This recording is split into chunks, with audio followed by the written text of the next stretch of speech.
શું આપણે વાત કરી ભલામણા ભજનની? ભજન તો ઉગે પણ વાવતા નથી આવડતું. ખારા પાટમાં વાવો તો બાપુ ગાંડા બાવળિયા ન ઉગે. કારણ કે તમારે અને મારે કંઈક મેળવવું છે પણ ગુમાવવું નથી, એમ નામ મળે નહીં. 92 લાખ માળવાનો ધણી ભરથરી છે ને, જોજો વિચાર કરજો કે પિંગળાનો એક ઇતિહાસ એવો છે કે અશ્વપાળ પાસે રાતે ગઈ હતી અને ભરથરિયા જોઈ ગયો ને આમ થયું ને તેમ થયું ને આવી બધી વાતો છે. એ વાત ખોટી છે એવું મારો દાવો નથી, પણ હું તમને એક વાત કહું કે 92 લાખ માળવાનો ધણી હોય એનું બૈરું આવું જેવું તેવું હોય? એવું હોય જ નહીં. પણ આમાં શું છે કે સાચો ઇતિહાસ બધા દબાવી રાખ્યો છે. પાદરી ઉથડક વાતો કરે. આ રામાયણમાં છે ને, રામાયણમાં તે બાપુ કેટલી ઊંધી વાતો ચિતરી નાખી છે. રામાયણ છે કઈક જુદી, દુનિયા ઊંધી કરી નાખી છે.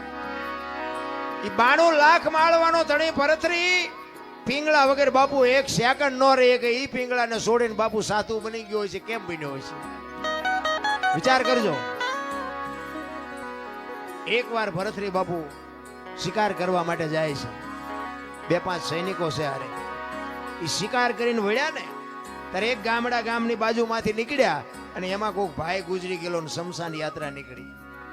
એ શમશાન યાત્રા જાતી હતી ને, વાંહે એક બેન માથા પસાડતી જાતી, વાળ તોડતી જાતી. એટલે ભરથરીને એમ થયું, એના સૈનિકોને પૂછે છે કે આ શમશાનમાં બેન બૈરા કોઈ દી ન જાય, પણ આ બેન કેમ હાલી જાય છે? વાંહે એનો આ ગુજરી ગયો એનો ભાઈ છે, એનો ઘરવાળો હશે, એનો દીકરો હશે, શું હશે? એ કે આપણે આ પાકું કરવું છે. એ શમશાન હતું ને ત્યાંથી આમ આગા ઘોડા ઉભા રાખીને જોવે છે કે શું થાય છે. એ લાકડા બાકડા ગોઠવીને ભાઈને ગોઠવી દીધો અને બેન બધાને કગરે છે કે મને જવા દો, હવે મારું 17 વયું ગયું, મારે આ દુનિયામાં જીવીને હવે શું કામ છે? એટલે કોઈ છોડતા નથી ને પછી બેન ને બાપુ સત ચડ્યું ને, એ જણના હાથમાંથી ચોંટ મારી નીકળી જાય, હળગતી અગ્નિમાં બાપુ એ દીકરી વહી ગઈ અને ભાડ ભાડ ભાડ ભાડ મંડી હળગવા. એ દીકરી હળગ દીધી પણ ભરથરી ઘોડા ઉપર બેઠો બેઠો પાણાની મૂર્તિ જેવો થઈ ગયો કે આહા, જીવતા જીવ આ દીકરી હળગી ગઈ. આ કેટલો પ્રેમ હશે. ને એક ભાઈને પૂછ્યું કે આ ગુજરી ગયું કોણ હતું? એ કે બેન જે હળગી ગયા ને એના ઘરવાળા હતા. ભરથરીને વિચાર થાય કે આહા, પતિ પત્નીનો કેટલો પ્રેમ, જીવતા પોતાનું દેહનું બલિદાન કરવું, આ કેવડી મોટી વાત. એને બાપુ ક્યાંય હક નથી. ભરથરીને ઘરે આવ્યો, ઘરે આવીને બાપુ આમ સોફા ઉપર બેહી, હિંડોળા ઉપર બેહી અને વિચાર કરે છે. પિંગળા પૂછે છે કેમ આજ કઈ બોલતા નથી? પાણી લઈ આવું, ચા લઈ આવું, જમવા લઈ આવું? એ કે પિંગળા આજ મેં એક સપનું એવું જોયું ને, એક ચિત્ર એવું જોયું કે મારું મગજ હજી કામ નથી કરતું. પિંગળા કહે છે કે એવું શું તમે જોઈને આવ્યા છો કે તમને હક નથી? તમે તો રાજા છો. એ કે વાત હાજી, પણ એક ગામની બાજુમાંથી અમે નીકળ્યા ને, એ એક ભાઈ ગુજરી ગયા હતા અને એના ઘરવાળા, એની પત્ની હતી ને, એ ભાઈને હળગાવ્યો ને હળગતી અગ્નિમાં બાપુ એ દીકરી ભડ ભડ ભડ હળગી ગઈ. હું તો જોઈ રહ્યો, મને હજી મારા હૃદયમાં બાપુ ચેન નથી પડતું. અને પછી પિંગળા કહે છે કે અગ્નિ મૂકી હતી કે એની હાથે પ્રગટ થઈ હતી? કે ના, અગ્નિ તો મૂકી હતી. તો એ તો 3જા નંબરનો પ્રેમ કહેવાય, એમાં શું મોટી વાત હતી? જોજો, ઇતિહાસ એમ નામ ન બને. ઈ અગ્નિ જો મૂકી હોય તો એ 3જા નંબરનો પ્રેમ કહેવાય. અને ભરથરી વિચાર કરતો તો હારો 2જા નંબરનો કેવો હોય છે, 1લા નંબરનો કેવો હોય છે? એ પિંગળાને કહે છે કે તો મને આ તમે મને ખુલાસો તો કરો, આ 2જા નંબરનો પ્રેમ કોને કહેવાય, 3જા નંબરનો કોને કહેવાય? ત્યારે એમ કહે છે કે અગ્નિ આપી ની 3જા નંબરનો છે અને જમણા પગના અંગૂઠેથી એની હાથે પ્રગટ થાય ને, એ 2જા નંબરનો છે. તો કે 1લા નંબરનો? કે 1લા નંબરનો પ્રેમ ઈ છે કે પોતાની પત્નીને એનો ધણી ગુજરી ગયો એવી વાત જ્યાં કાને પડે અને શ્વાસ અંદર હોય તો બહાર નો નીકળે, ને બહાર હોય તો અંદર નો જાય, ને ખોળિયામાંથી જીવ નીકળી જાય, આનું નામ 1લા નંબર. હવે આવું આપણા બૈરા કે એટલે આપણા બૈરાને પૂછ્યું કે ન પૂછ્યું તું મને કેટલા નંબરનો કરે છે? આપણે કે હારા તો એટલા બધા નથી જ તે.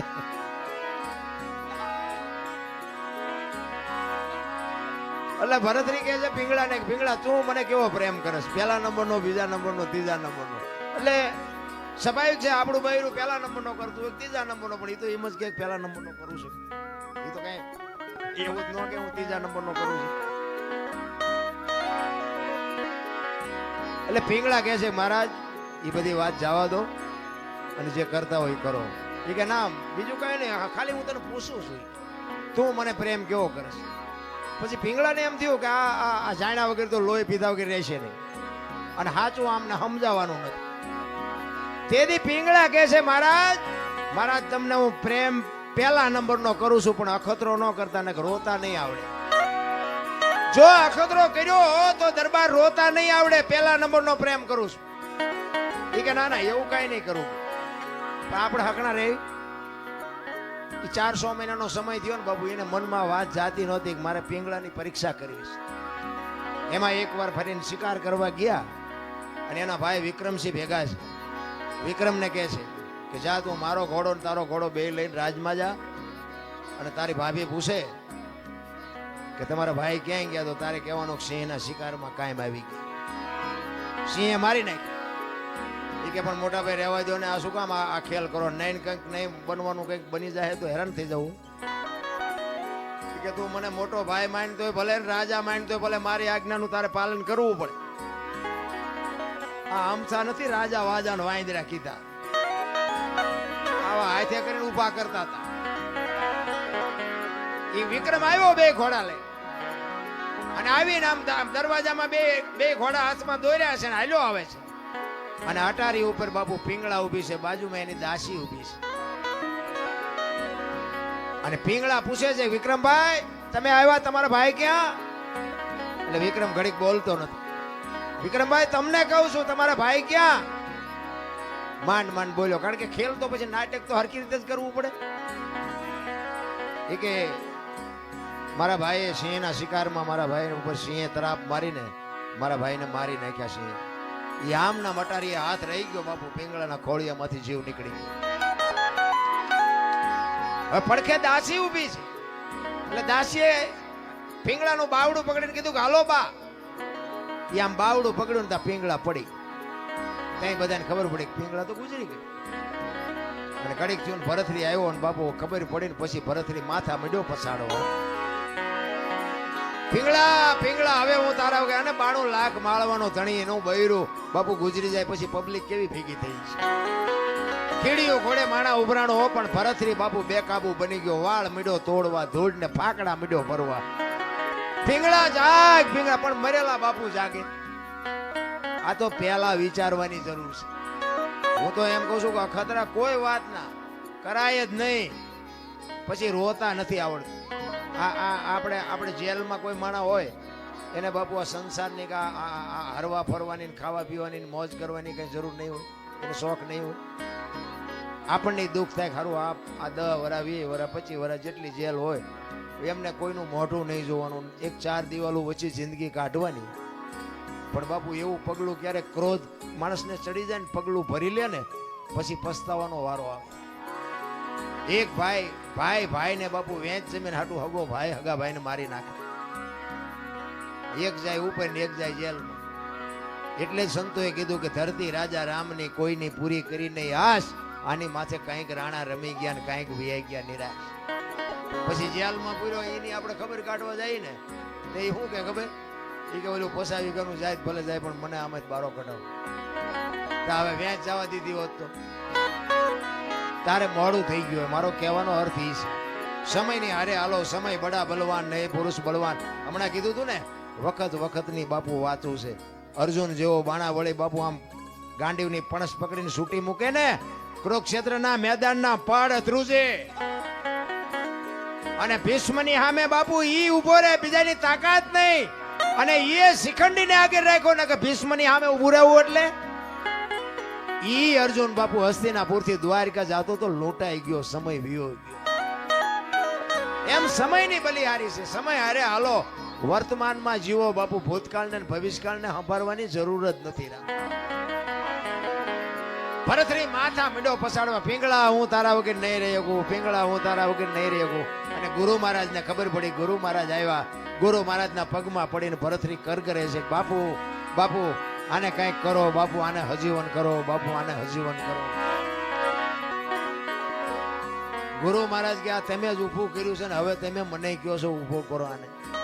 આ કરવાની જરૂર શું હતી? એ કે બાપુ તમારા પગ પકડું, મારી ભૂલ થઈ જાય, મારું આમ થઈ ગયું, મારું આમ થઈ ગયું. એ કે ભાઈ મરેલા જીવતા થાય તો માણાની આ લાઈનો લાગે. મારી એવી થોડી તાકાત હોય કે મરેલા હું જીવતા કરી શકું. એમ કરતા કરતા શમશાન યાત્રા તૈયાર થઈ અને માણસો બધા શમશાને જવા માંડ્યા. શમશાન યાત્રા હાલીને બાપુ ભરથરી વાંહે ગાંડો પાગલ થઈ ગયો. ગુરુ મહારાજની આંખમાં આહુડા મીડ્યા પડવા કે હવે આ ભરથરીને મારે કેમ કાબુ કરવો.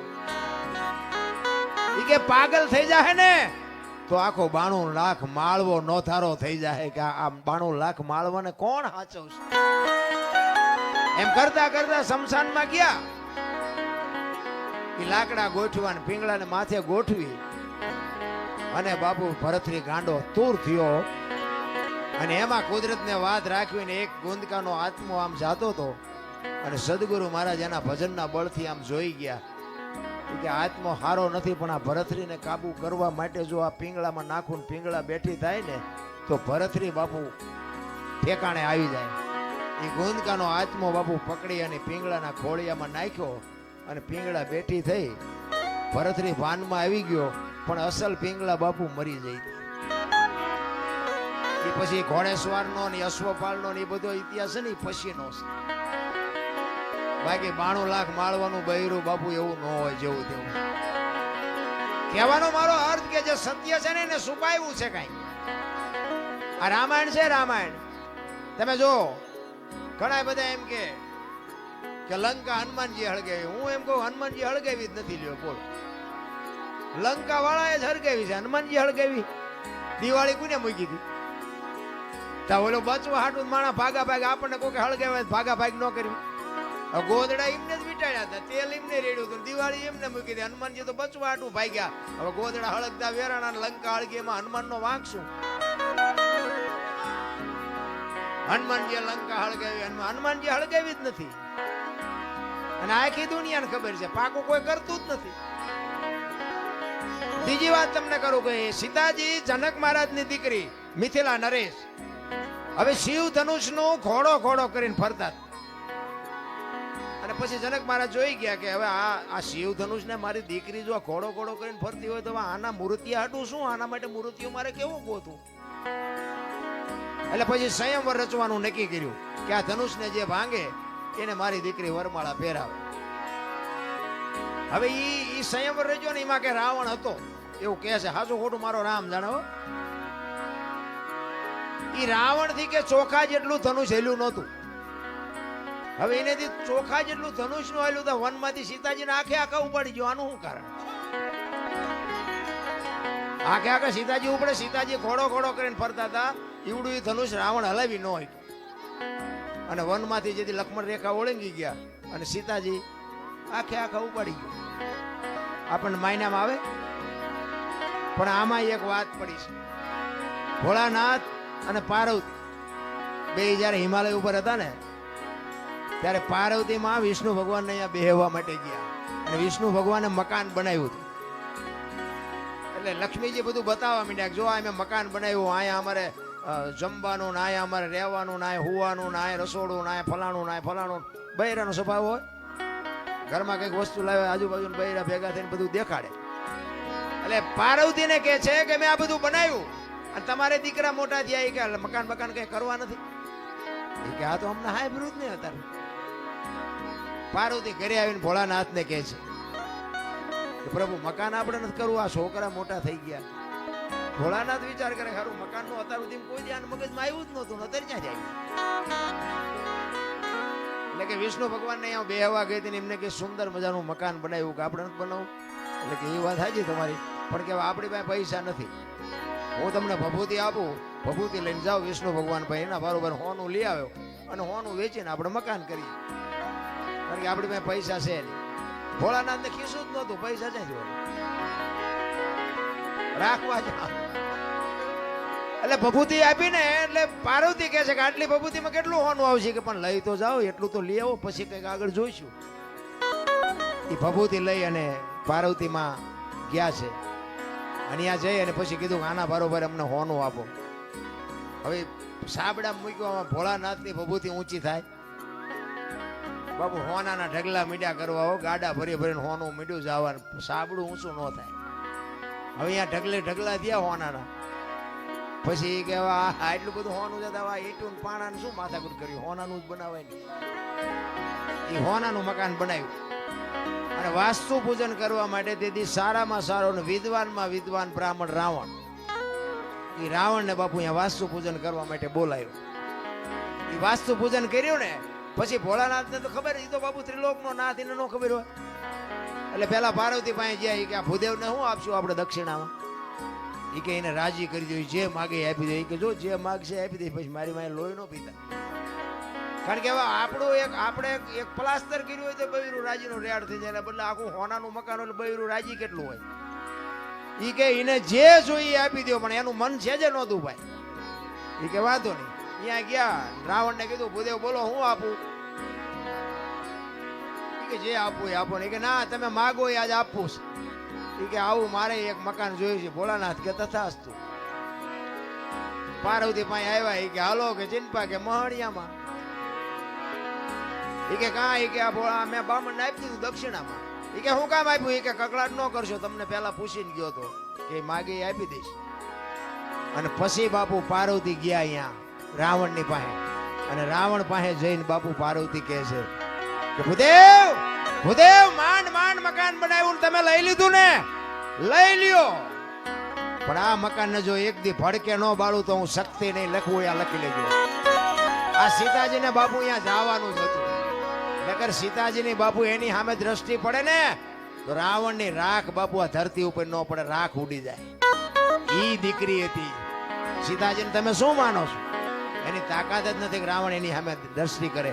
અને રાવણે બાપુ સીતાજીને ઉપાડ્યા ને તારે માં કહીને ઉપાડ્યા છે કે માં તું આવ્યો ને તો મારો બાપ આવે, અને ઈ મને મારે ને તો મને મુક્તિ મળે, અને અહીંયા આવે ને તો મારી લંકા પવિત્ર થાય. બાપુ રાવણ જેવો તેવો નહોતો.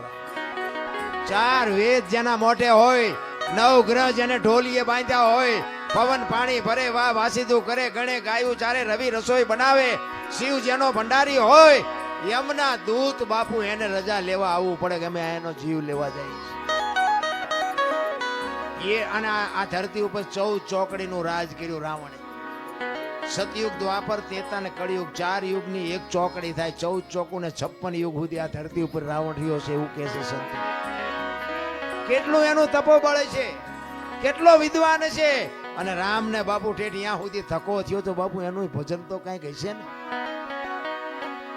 પણ આપણને છે ને કઈ આમાં સમજાતું જ નથી. આપણે મને તો એમ થાય કે ચારે બાજુ કથાયું વંચાય છે, ધૂનું બોલાય છે, ભજન થાય છે, માતાજીના માંડવા થાય ને, હવન થાય ને, પ્રતિષ્ઠા થાય ને, મંદિર થાય, તો બગાડ કાં નતું બોલાતું? વિચારવા જેવું તો છે ભલામણા. કઈક આપણા ગઢ આવું કઈ કરી જ નહોતા શકતા. તો આ ચોરી ને લોટપાટ ને મારી નાખવા ને તોડી નાખવા ને અત્યાચાર ને ગમે એની દીકરી ઉપાડી જાય, આ બધું તમે જોવો તો ખરા કેટલું બધું અંધારું હાલ્યું જાય. તો આ કથા એવું વંચાય છે ખોટું છે? એ કેમ કેવું ખોટું છે? હવે આમાં માણસના જીવનમાં જો ઉતરે નહીં આ વાત તો આ કથામાં ફાયદો કોને? મંડપ વાળાને, સાઉન્ડ વાળાને, સાજિંદાને, અમારા જેવા કલાકારને, રસોઈયો હોય એને, બાકી કોને ફાયદો? હવે તો આ 2-5 લાખ રૂપિયા 10 લાખ રૂપિયા આમાં નાખવા દેના કરતા પાદરા ગાયું ખડમાં દઈ દીધા હોય તો. ગામો ગામ કથાયું વંચાય, ગામો ગામ. અમારે તો રોજ ફોન આવે કે અમારે પ્રોગ્રામ રાખો, અમારે રાખો. અમે પછી કહી દે કે આટલા થાય છે, કથાયું કરો જે કરો એ. અરે બધું ડીંગો ડીંગ હાલે ભલામણ. મને એમ થાય કે આ ખોટું છે હું નથી કહેતો, પણ બગાડ અટકવો જોવે બાપુ. જો આ સત્ય હોય અને કાં ઓલા કે ને કે કાં તો ઓલામાં ફેર ને કાં તો ઓલામાં ફેર, સત્ય હોય તો આ બાપુ દુનિયામાં કંઈક, હું એમ કહું છું કે 5000 50,000 માણા ભેગું થાય તેમાં 10 તો સુધરવા જોવે કે નહીં. અમે એક જગ્યા આમ ગુજરાતમાં ક્યાં ગયા હતા, ગામનું નામ ભૂલાઈ ગયું, કથા એટલે અમે જોયું કે કથા છે, એમ ગાડી હાંકતો એ વખતે. એટલે અમારે થોડોક ટાઈમ હતો, કીધું હાલો ને આપણે કથામાં જઈને બેહી. હવે એમ અહીંયા બેઠા કથા ચાલુ હતી ને એમાં 2 જણા બાજ્યા બોલ.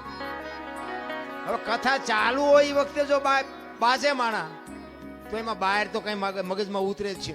એમાં એકને દવાખાને લઈ જવો પડે. બોલો હવે આમાં પતિ જો હોય તો કથાના માંડવાનું શું થાય ને ઓલા વક્તાનું સાજિંદાનું શું થાય? અરે બાપુ કાંઈક ઊંધું રંધાય છે મને એવું લાગે. સાચું ખોટું તો મારો નામ જાણે. ખોટું છે એવું આપણે નથી કહેતા. રામ કથા ખોટી નથી, ભાગવત કથા ખોટી નથી, પણ આ અટકતું નથી એટલે મને એમ થાય કે આનો કંઈક પાવર ઘટી ગયો ગમે એ થયું.